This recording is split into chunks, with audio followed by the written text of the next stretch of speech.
Salam sejahtera Malaysia, denyut nadi suara rakyat bergema di channel ini.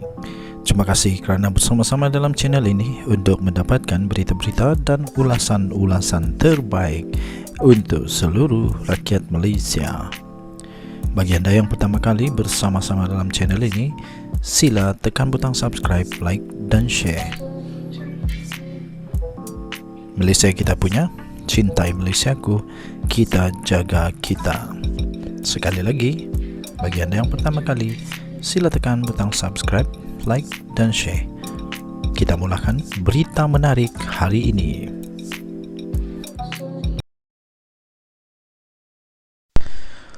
Salam sejahtera Malaysia, denyut nadi suara rakyat bergema di channel ini.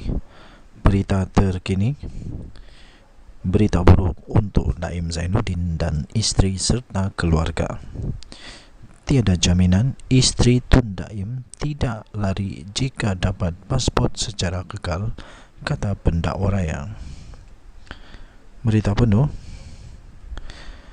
Kuala Lumpur, pihak pendakwaan memberitahu Mahkamah Tinggi di sini hari ini bahawa tiada jaminan isteri bekas Menteri Kewangan Tun Daim Zainuddin, iaitu Toh Puan Naimah Abdul Khalid, tidak melarikan diri sekiranya pasport antarabangsanya dikembalikan secara kekal.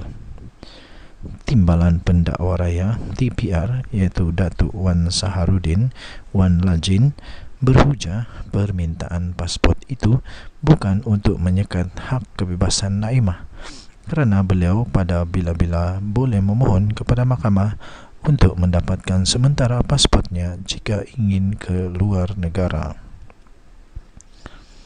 Katanya, apa jaminan bahawa tertuduh tidak akan melarikan diri?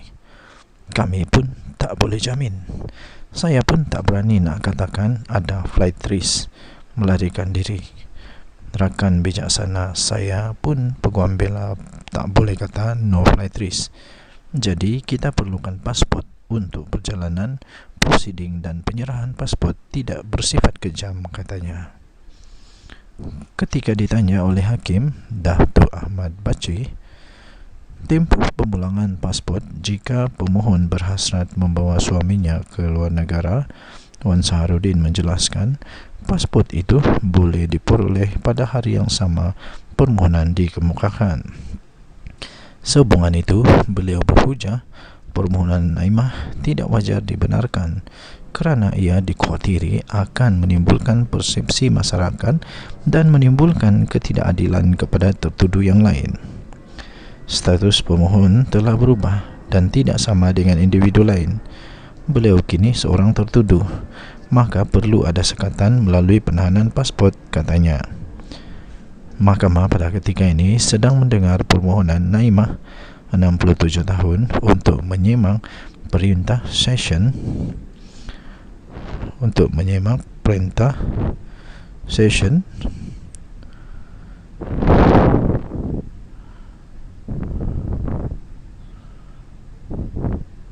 yang menahan pasportnya selepas didakwa atas pertuduhan gagal mengisytiharkan harta dalam usaha mendapat perintah agar pasportnya dipulangkan secara kekal.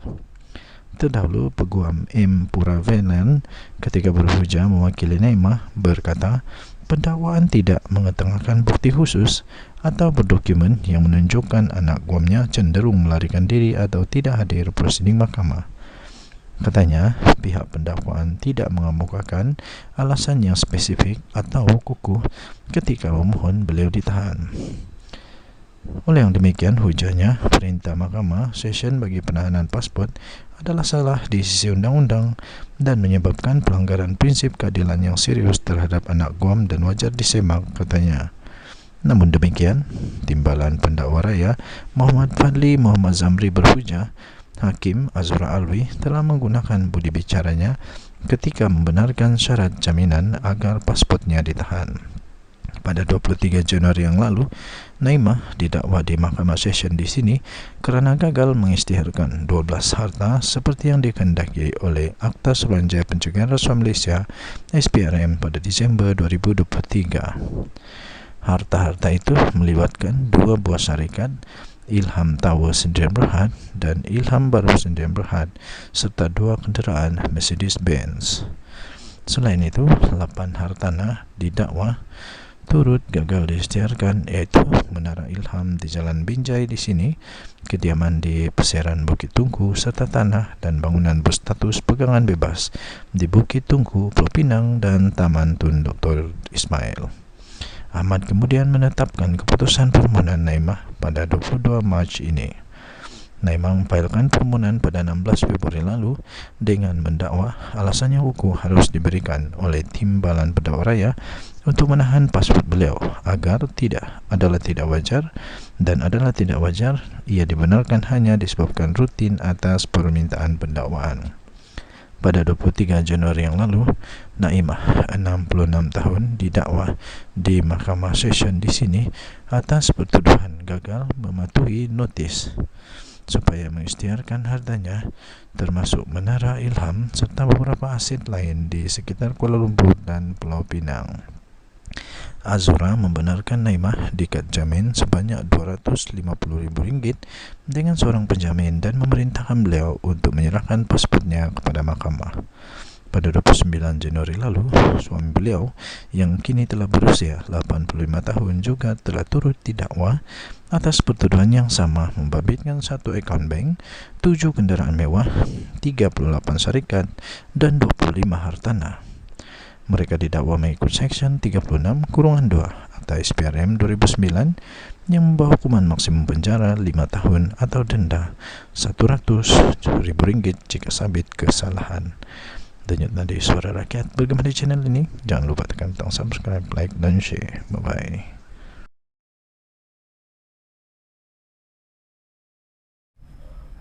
Salam sejahtera Malaysia. Hadi Awang sudahlah jarang-jarang datang parlimen. Sudahlah antara paling banyak ponteng kerja di parlimen. Datang saja di parlimen, tiba-tiba cerita burung kakak tua. Selalu tiada di parlimen, sekali datang gelar kerajaan ibarat burung tiung dan kakak tua. Seolah-olah Hadi Awang ni tak sedar diri lah. Hadi Awang ni tak sedar diri. Patutnya dia sedar dulu bahawa dia tu manusia yang paling antara yang paling banyak kali ponteng pergi parlimen. Barulah cakap. Sepatutnya dia sedar diri bahawa dia ada peluang itu untuk cakap tentang negara, bukan cakap tentang burung tiung dan kakak tua. Siapa yang boleh nafikan Hadi Awang antara juara tidak pergi parlimen, juara ponteng parlimen? Siapa yang boleh nafikan? Itu faktanya. Itulah fakta dia. Jadi Hadi Awang, kalau dia cakap kerajaan macam burung tiung, Hadi Awang apa? Apa yang sesuai untuk dia yang selalu jarang pergi parlimen ini? Dia jadi chip semua agaknya. Jadi chip semua. Ini saya tunjuk chip semua. Ini chips semua. Ding. Chips semua.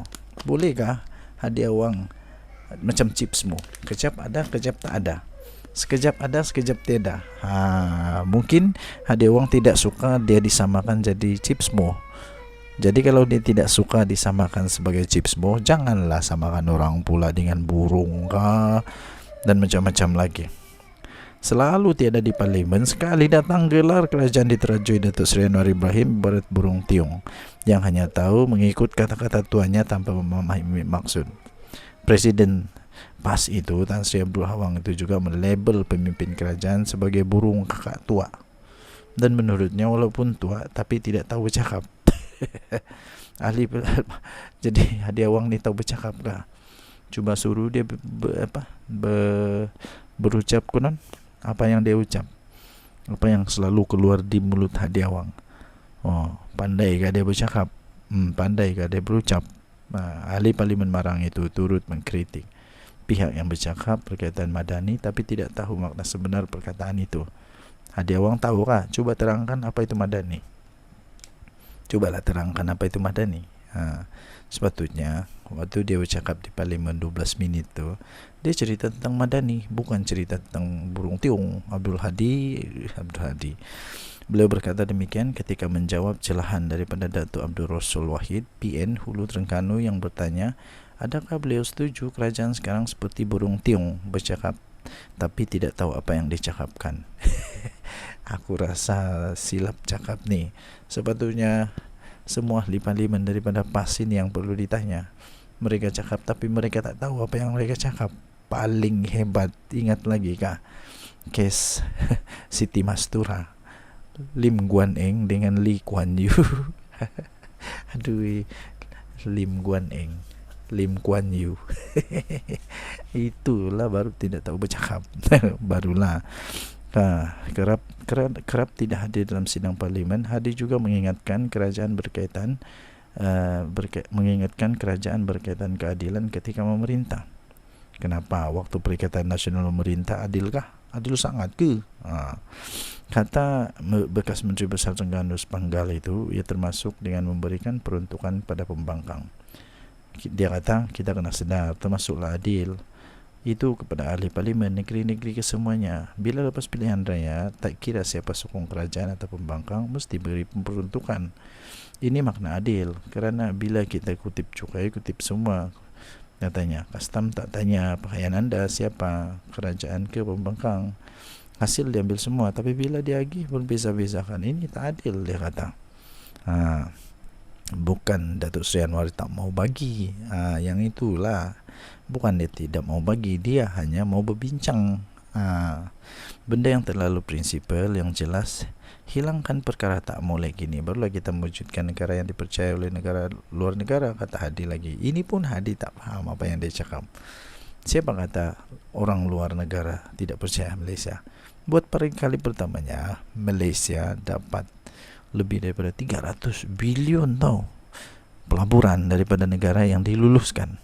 Belum pernah berlaku dalam Perikatan Nasional, belum pernah berlaku. Ketika Hadi Awang jadi duta bertaraf menteri ke Timur Tengah, ini belum pernah berlaku. Apa yang jadi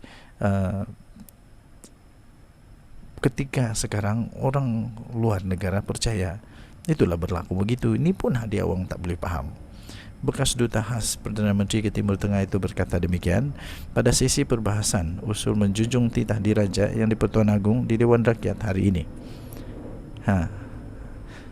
Kita jumpa lagi.